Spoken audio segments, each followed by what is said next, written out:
अस्सलाम वालेकुम व्यूअर्स, मैं हूं शाकिर सोलंकी। व्यूअर्स, आज हम बात करेंगे कि एक तो वजीर आजम इमरान खान ने दावा किया है कि मौलाना फजल रहमान के आज़ादी मार्च के धरने के बाद मेरी हुकूमत और मेरी पोजीशन जो है वो ज़्यादा मजबूत हुई है। एक और धरना लगा तो मेरी हुकूमत मज़ीद मजबूत हो जाएगी। दूसरी तरफ मौलाना फजल रहमान पुरइत्माद लग रहे हैं, मुतमईन लग रहे हैं और बताया जा रहा है कि 2-3 महीनों की कहानी है हुकूमत की, उसके बाद हुकूमत या वजीर आजम नहीं होगा। अपोजिशन बिलावल भुट्टो भी यही दावा कर चुके हैं कि अगले साल नए वजीर आजम होंगे और हमारे वजीर आजम होंगे। दोनों तरफ से ये जो दावे किए जा रहे हैं इस पर आज हम बात करेंगे। रजा खटली साहब क्योंकि छुट्टियों पे सिंध गए हुए थे, गांव गए हुए थे, गुज़श्ता रोज तशरीफ लाए हैं वापस इस्लामाबाद। हमने बड़ा मिस किया था, यकीनन आप लोगों ने भी, जो व्यूअर्स हैं खटली साहब को सुनते रहते हैं, उन्होंने भी मिस किया होगा क्योंकि बहुत सारे लोगों ने मैसेजेस करके पूछा है आपका कि खत्री साहब किधर है। जाहिर है नहीं, वो ठीक है। हाँ, खत्री उर्दू में खत्री लिखेंगे ना। तो खत्री साहब से आज फिर डिस्कस करते हैं। खत्री साहब, ये दोनों जो दावे हैं, मौलाना तो मुतमईन लग रहे हैं, बिलावल भुट्टो जरदारी भी कह रहे हैं कि हुकूमत जाने वाली है, वजीर आजम कहते हैं कि मैं मजबूत हो गया हूँ। बहुत शुक्रिया शाकिर साहब। मेरा ख्याल है कि मौलाना अगर हुकूमत ना भी जाए तो मौलाना ने दो बड़े जो काम हैं या जो दो बड़ी अचीवमेंट है वो उनको मिली हैं। एक तो ये कि उनके धरने के बाद हमने देखा कि जो है वो मियां नवाज शरीफ को न सिर्फ जो है वो रिलीफ मिला अदालतों से, बल्कि वो अदालत के ही सहारे मुल्क से बाहर चले गए। वो तो बीमार थे, वो धरने की वजह से नहीं, बीमार तो जरदारी साहब उनसे ज्यादा है ना, ठीक है। अच्छा, बहुत ज्यादा। नहीं तो वो पीपल्स पार्टी ने इतना शोर नहीं मचाया, नून लीग ने शोर ज्यादा मचाया। उसके ऊपर तो हम बाद में बात कर सकते हैं, लेकिन बज़ाहिर जो दोनों सूरतें हैं, मगर जिस तरह आपने देखा कि वो हमें जिस तरह बताया अगर ये बात करेंगे फिर वो चीफ जस्टिस या कोई अदालत न बुला ले आप। नहीं, हमें नहीं, क्या मामला अब नहीं, ऐसा नहीं होता। तो अदालतों ने अगर जो फैसले दिए हैं उस पर मैं तो नहीं, लेकिन वो जिस तरह सोशल मीडिया पे कंपेन चली, शायद यही सबब था कि चीफ जस्टिस आसिफ सईद खोसा साहब ने वो जो मौके लहरा कर वजीर आजम को पैगाम भी दिया। बहरहाल ये तो जो मुख्तलिफ आपके फरीकैन हैं उसके दरमियान तो ये गुफ्तगू में चल भी रही होती है और ये एक डेमोक्रेसी के एक हुसन भी होता है। लेकिन मौलाना साहब की वजह से ही मेरा जो ख्याल है वो रिलीफ मिला। एक तो ये था, प्रेशर हुआ और आपको याद भी होगा कि जिन दिनों धरना होने जा रहा था तब भी इस तरह की बातें चल रही थी कि ये सारा जो मेला लगाया जा रहा है वो असल में मियां नवाज शरीफ और उसके बाद आसिफ जरदारी के लिए। लेकिन आसिफ जरदारी साहब खुद जमानत में के लिए तैयार नहीं है। उस दिन बिलावल साहब ने भी कहा कि हम उनको राजी कर रहे हैं, वो चाहते हैं कि हुकूमत खुद सरेंडर करे, लेकिन वहाँ हो नहीं रहा। उधर खुर्शीद शाह के लिए भी यही कहा जा रहा है कि उन्होंने कहा है कि मैं जमानत के लिए दरखास्त नहीं दूंगा। हुकूमत मेरे पे जो इल्जाम लगाए हैं झूठे, तो वो कह रहा है कि मुझे क्लीन चिट दी जाए तो मैं बाहर जाऊंगा, नहीं तो मैं। हाँ, तो अब ये कि हाँ, अब दूसरा ये है कि आप देखें ना कि दूसरा जो सबसे बड़ा अहम मौलाना साहब को फायदा हुआ वो ये हुआ कि वो पहली बार अपनी पूरी पॉलिटिकल जिंदगी में और पाकिस्तान के जो मौजूदा सियासी मंजरनामा उसमें सबसे बड़े अपोजिशन लीडर बनकर उभरे। ठीक है ना, सही है। अब हुआ ये कि मौलाना को पाकिस्तान के अंदर उनका जो वोट है वो मेरे ख्याल 5-6% मुश्किल से होगा। उनकी हिमायत बिलावल को पीछे छोड़ दिया है, मगर सबको पीछे, लेकिन धोखी के सामने ये बात नहीं करनी। हाँ नहीं, मैं ये कि मैं आपको बता रहा हूँ कि वो देखे ना, पहली बार आप फर्ज करें कि बदीन से लेकर यहाँ से आपके वो वजीरिस्तान से लोग आए और सारे इस्लाम। वैसे नजीर धोखी के सामने अगर ये कहें कि बिलावल को मौलाना ने पीछे छोड़ दिया है तो वो तो लड़ पड़ेगा हमारे साथ। नहीं, वो क्योंकि वो उनके तर्जमान हैं तो जरूर उनको तो ये वो उनके पास कोई दलील होगी। लेकिन हम क्योंकि वो हमें तो कोशिश करते हैं, दुनिया में वैसे भी कोई गैर जानबदार तो नहीं होता अगर कोई दावा करे, लेकिन हम कोशिश करते हैं कि चीज़ों को तासुब के बगैर देखें। सही। ताकि हमें हमारे जो देखने वाले हैं उन्हें भी चीज़ों का अंदाजा हो। एक तो ये कि वो दोनों बड़े फायदे उनको हो गए। अच्छा, तीसरा जो हम सुन रहे थे कि भाई वो मौलाना असल में ये सारा मेला जो है वो इमरान खान की कमर तोड़ने के लिए लगाया गया था कि जनरल बाजवा एक्सटेंशन नहीं लेंगे, लेकिन वो एक्सटेंशन तो हो गई, वो हो गई। ठीक है ना। तो अब एक तो ये चीज़ तय हो गई कि मौलाना साहब के धरने की वजह से मियां नवाज शरीफ को रिलीफ मिला, और मौलाना बड़े अपोजिशन लीडर बनकर उभरे हैं, ठीक है ना। हाँ। लेकिन अब यहाँ हुकूमत जो है, अब देखें ना, इस धरने में जिस तरह इस प्रोग्राम से पहले हम बात कर रहे थे कि हुकूमत ने कोई रिएक्ट नहीं किया और धरना भी 14-15 दिन चला और वो वापस भी चले गए। चीज़ें मकसद ये कि पिछली बार जिस तरह धरना इमरान खान का था और लोगों के लिए परेशानी थी, सारे रास्ते बंद होते थे, सड़कें, लेकिन इस बार ऐसा हुआ कि इतनी ज़्यादा तकालीफ लोगों को नहीं थी, सिर्फ कश्मीर हाईवे था या ज़्यादा नहीं था, बाकी रोड रास्ते खुले हुए थे। सड़कें खुली हुई। हाँ। तो ये तो हुआ। अब यहाँ अब चीज़ों को अब हम तब समझ सकेंगे जब आपके जो दाखिली मसाइल हैं और खारजी मसाइल हैं उनको इंटरलिंक करना पड़ेगा। आपको याद होगा कि जब इमरान खान की हुकूमत आई थी तो पाकिस्तान जो है वो चाइना से दूर हो गया था।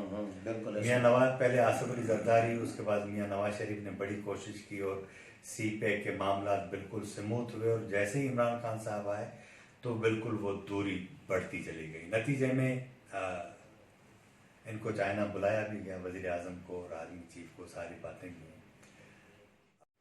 अच्छा, अब हो ये रहा है कि कल 2 दिन पहले अमेरिकन जो साउथ एशिया की हेड है, जॉन वेल्स, मेरे ख्याल नाम है, उन्होंने CPEC के हवाले से जो पाकिस्तान की जो हालात हैं उस पर एक बड़ा ख़तरनाक किस्म का बयान जारी किया, जिसपे कल पाकिस्तान में जो चाइना के सफ़ीर हैं उन्होंने बड़ा मौसर और शानदार जवाब दिया। मगर ये पहली बार मुझे याद पड़ता है मेरी भी सहाफ़ती ज़िंदगी में कि चाइना, क्योंकि चाइना जो फॉरेन मामला होते हैं उसमें ज़्यादा जज्बाती नहीं होता, लेकिन कल जिस तरह उसने अमेरिका को ललकारा है और उसने कहा है कि अमेरिका को अगर इतना ही पाकिस्तान का दर्द था तो 2013 के दौर में जब पाकिस्तान शदीद एनर्जी क्राइसिस में था तो अमेरिका ने उसकी मदद क्यों नहीं की। उन्होंने कल ये भी कहा कि हमने जो कर्जा दिया है हम टाइम पे वो नहीं लेंगे, हम उन्हें मजबूर नहीं करेंगे, अगर और भी उन्हें कोई ज़रूरत पड़ी तो हम उनके साथ खड़े हैं। तो अब आप इसको इस तनाज़ुर में देखें कि चाइना पाकिस्तान के अंदर न सिर्फ CPEC के हवाले से, लेकिन ये जो CPEC है दुनिया का 75% जो है ममालिक हैं, 107 ममालिक में ये वन बेल्ट वन रोड के तहत जा रहा है और उसे 2025 तक जो है वो सुपर पावर का ऐलान करना है। अमेरिका और चाइना के अंदर अब जो जंग है वो सर्द जंग, वो हमको शिद्दत अख्तियार करती नजर आएगी। लेकिन चाइना की खुशनसीबी आप ये कहें कि ट्रंप जैसे एक जो है वो गैर मुत्तवक़्क़ आदमी आने की वजह से चीज़ें जो हैं वो बैलेंस नहीं रही। अमेरिका के अंदर खुद इस बात का इदराक होने लगा है कि चाइना हमारे तमाम जो हैं वो साजिशों के बावजूद भी माशी तौर पर इंतहाई जो है वो ताकतवर होने के साथ साथ अब वो उसकी इंडेक्शन मुख्तलिफ ममालिक में बढ़ती जा रही है। अब इस सारी सूरत हाल में आपके फौजी अफसरान हैं, उनकी ट्रेनिंग अमेरिका में होती है, आपके जो सियासी जमातें हैं उनकी लॉबिंग वहाँ जो सेनेटर से वो वहाँ होती है, क्योंकि उनकी रजामंदी और पाकिस्तान की इस्टेब्लिशमेंट की रजामंदी के बगैर यहाँ हुक्मरानी के लिए जो है वो आपको मुश्किल होता है। अवाम की तो ऐसे ही वो होती है, वो क्या कहते हैं, बराए नाम होती है, एक इलेक्शन के नाम पे आप कर लेते हैं और फिर वो आप बाकी तो डिसीजन तो बाकी पहले हो जाते हैं ना, ये आपको होता ही है। तो अब आप समझे कि चाइना वर्सेस अमेरिका, ये सारी चीजें जो बनने जा रही हैं उस धरने को भी आपको इस तनाजुर में देखना होगा। मौलाना जब इमरान खान को या यहूदी फोर्सेस को ललकारते थे तो इसका मकसद वो अमेरिका को मुखातिब होते थे, इसराइल और अमेरिका को, ठीक है ना। तो डेफिनेटली वो चाइना के साथ खड़े थे। अब हुआ ये कि इस बार पाकिस्तान की इस्टेब्लिशमेंट, आपको याद होगा CPEC के जब मामला नवाज शरीफ के दौर के अवाली दौर में जब ये होने जा रहे थे तो उसकी गारंटर आपकी पाकिस्तान की फौज थी, इस्टेब्लिशमेंट थी। यही सबब था कि अभी भी आपको याद होगा कि कल वो जो खबर आई है कि वो आसिम सलीम बाजवा को अथॉरिटी का चेयरमैन बना रहे हैं, तो क्योंकि ये आपकी गारंटर वो फौज है इसमें। तो अब होने ये जा रहा है कि जिस तरह मौलाना कह रहे हैं कि मार्च में इंतखाबात होंगे, ठीक है ना, मुझे नहीं लगता। मुझे इन हाउस तब्दीली भी नहीं लगती। इमरान खान को अगर आप हटा दें, ठीक है ना, इमरान, अब एक तो ये बात है जिस तरह पनामा आया था एक बहाना मिला था भाई नवाज शरीफ को हटा दिया। एक ये हो सकता है कि फॉरेन फंडिंग केस में अगर कोई कुछ चीज होती है तो उसमें सिर्फ इमरान नहीं जाएंगे, उनकी पूरी जमात चली जाएगी।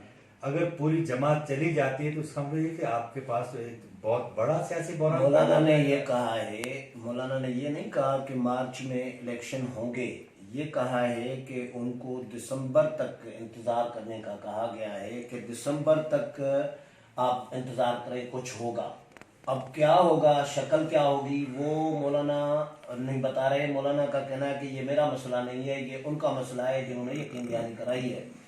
तो इन हाउस तब्दीली होती है, हुकूमत घर चली जाती है, नए इलेक्शन होते हैं। अब मौलाना कहता है कि अगर दिसंबर तक ये कमिटमेंट पूरी होती है, कुछ होता है, तो उसके बाद फिर मार्च में इंतखाबात हो सकते हैं, और अगर मार्च में इंतखाबात होते हैं तो फिर ये अच्छा मौसम होगा, इस तरह की बात की है ना। नहीं वो तो ठीक है, लेकिन अब देखें ना, ये सियासी जमातें जो हैं वो उस इलेक्शन के बारे में भी तो जरूर सोच रही होंगी ना, जाहिर है। ठीक है ना। और तैयारी है नहीं अभी तक उनकी, तैयारी नहीं है। इलेक्शन कमीशन मौलाना के अलावा किसी की तैयारी नहीं है। सुने ना, इलेक्शन कमीशन आपका मुकम्मल नहीं है। हाँ, मेरे ख्याल 6 दिसंबर को शायद वो रिटायर्ड हो रहे हैं आपके चीफ इलेक्शन कमीशन। आज खत भी लिखा है हुकूमत को, ठीक है ना। तो अब मुझे ये बताएं कि हम अगर ये मफरूजे पे बात करते हैं ना कि अगर इलेक्शन मार्च में होते हैं, पीपुल्स पार्टी को कोई चांस नहीं है, कोई आसरा नहीं है पंजाब में ना, ठीक है, नहीं है ना। और पंजाब में जो नहीं जीतेगा वो मरकज में नहीं आ सकता। अच्छा, अल्टीमेटली ये रिलीफ अगर इसको मिल जाए ना नून लीग को, वो भी अब नहीं मिलेगा, क्योंकि तहरीक इंसाफ इस बात को बिल्कुल वो आप समझें कि इसको नारा बनाकर लाएगी कि ये डील करके गए, ठीक है ना। तीसरा इशू है कि मौलाना का तो अपना एक जो पॉकेट, अदालत नहीं बुलाएगी इनको, एंकरों को बुला रही थी अदालत, इनको नहीं बुलाएगी अगर ये नारा इस तरह का बनाएंगे कि डील करके गए। अदालत पूछेगी भाई हमने क्या किया है, डील कहाँ पे हुई है बताओ। नहीं, अदालतें तो अब कितना कहेंगे। देखे ना, इशू ये है ना सर, आप मुझे बताएं कि तौहीन अदालत के नाम पर इधर जो कुछ होता रहा है वो आपकी सारी सियासी जमातें तो ओपन कहती रही हैं, आपके पार्लियामेंट में ये सारी बातें होती रही हैं। लेकिन हम आपको वापस हम दोबारा सवाल वही है कि मौलाना कामयाबी के लिए पुरुमीद है यार, मुझे मुतमईन नजर आ रहे हैं। इमरान खान कहते हैं कि मेरी हुकूमत मजबूत हुई है। मौलाना कामयाब हो गए, जो मैंने पहले आपके प्रोग्राम के आगाज में कहा।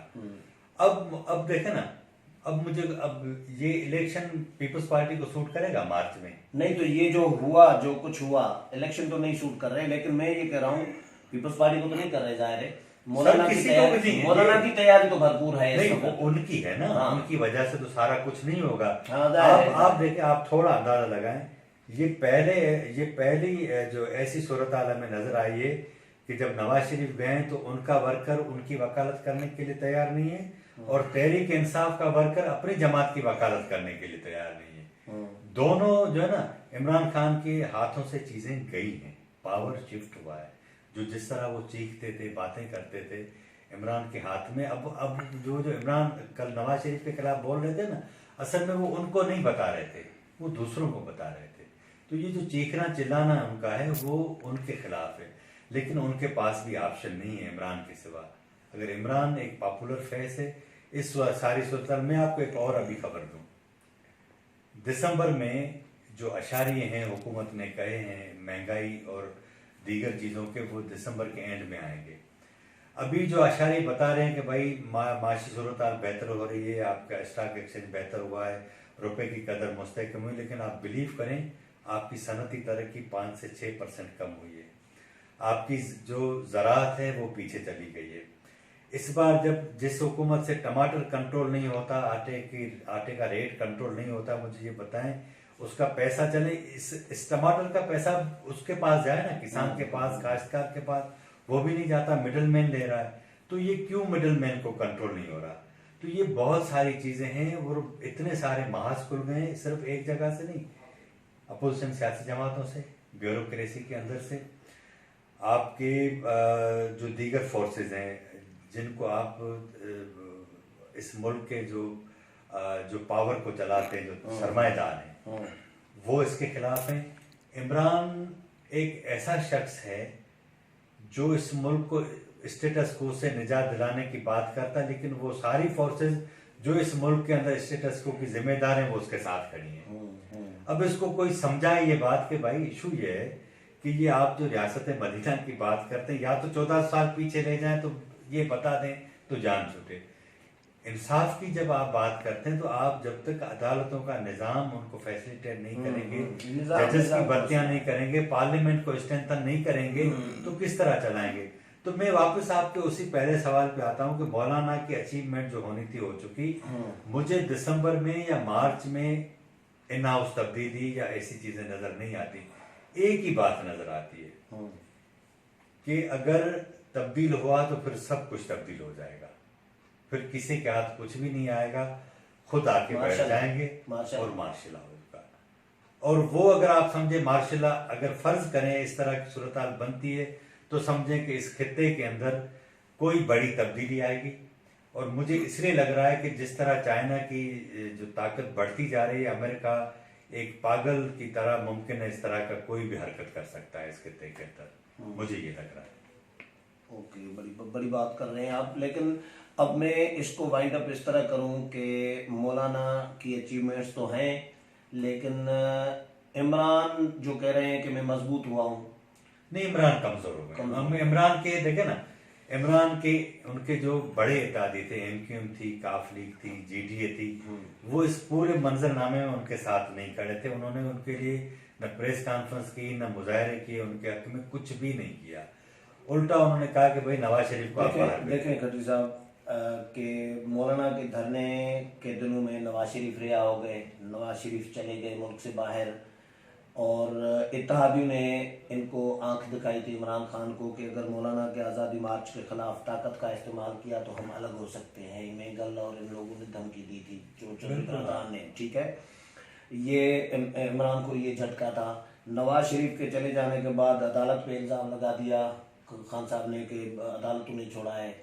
बजाय तो ये दूसरे अल्फाज थे, लेकिन कहने का मतलब यही था, उनका इशारा यही था। चीफ जस्टिस ने उनको खरा खरा जवाब दिया। तो मीडिया के साथ इनके मामलात अच्छे नहीं हैं, ठीक है। मौलाना की कवरेज बंद थी जो धरने से पहले, आज़ादी मार्च आने से पहले, वो खुल गई है। मीडिया किसी हद तक कुछ न कुछ अभी कुछ न कुछ इतना आज़ाद हुआ है कि कम से कम मौलाना की सारी तकरीर, बनू की परसों भी सारी तकरीर सब चैनल ने लाइव दिखाई है। पहले मौलाना को 15 मिलियन मार्च किए तो मौलाना को 1 मिनट के लिए भी कोई कट नहीं करता था। सीधी सी बात है, कुछ ना कुछ फर्क हुआ है, ठीक है। तो इमरान तो मजबूत तो नहीं हुआ ना इससे। नहीं सर, इमरान की पोजीशन तो कमजोर आपको याद होगा ना, हमने एक बार प्रोग्राम किया था, उसमें कहा था कि जो चौधरी बरादरान हैं उनका बहुत बड़ा रोल होगा आने वाले दिनों में। इस धरने में चौधरी बरादरान ने बहुत बड़ा रोल प्ले किया, और मुझे लगता है ये कि शायद उनकी तरफ से ही कोई इस तरह की कोई यकीन दहानी किसी की मार्फत कराई भी गई। लेकिन इमरान खान का इशू ये है कि वो बोजदार के मामले पर तैयार नहीं है।